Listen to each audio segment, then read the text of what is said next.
Morning friends, welcome to English Champ.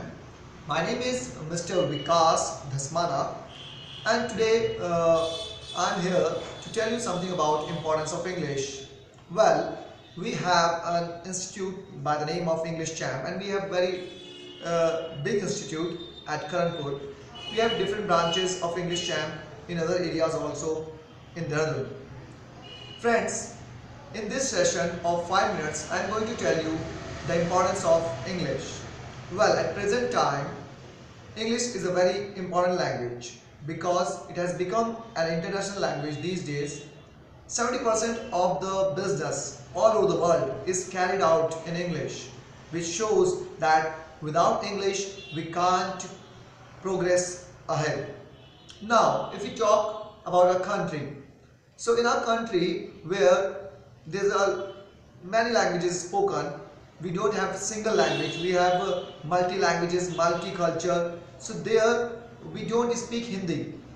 We speak Hindi only in northern part of our country. But if we move to east part of the country, if we move to our south part of the country, so we are not able to speak Hindi with them. So we face a lot of problem.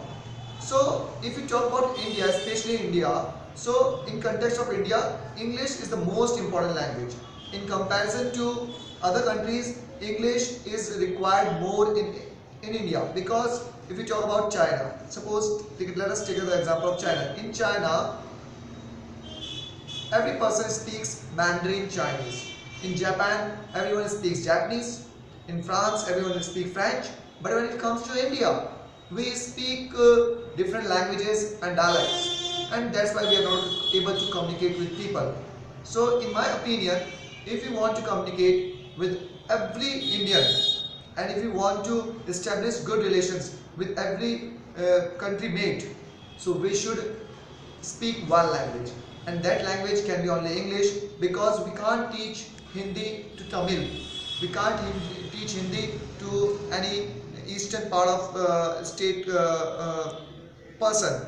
So we can't teach Hindi to any Malayalam person. So because that person will also go abroad, so he will speak English here. So automatically he will go for English.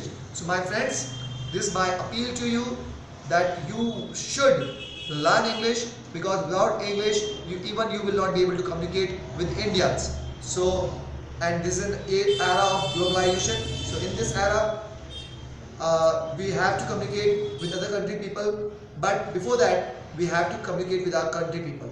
So I think without English there is no progress, there is no development. So I support English, and I wish to every English champ student that he or she may speak a very good English in future, and best of luck for all the students. Thank you.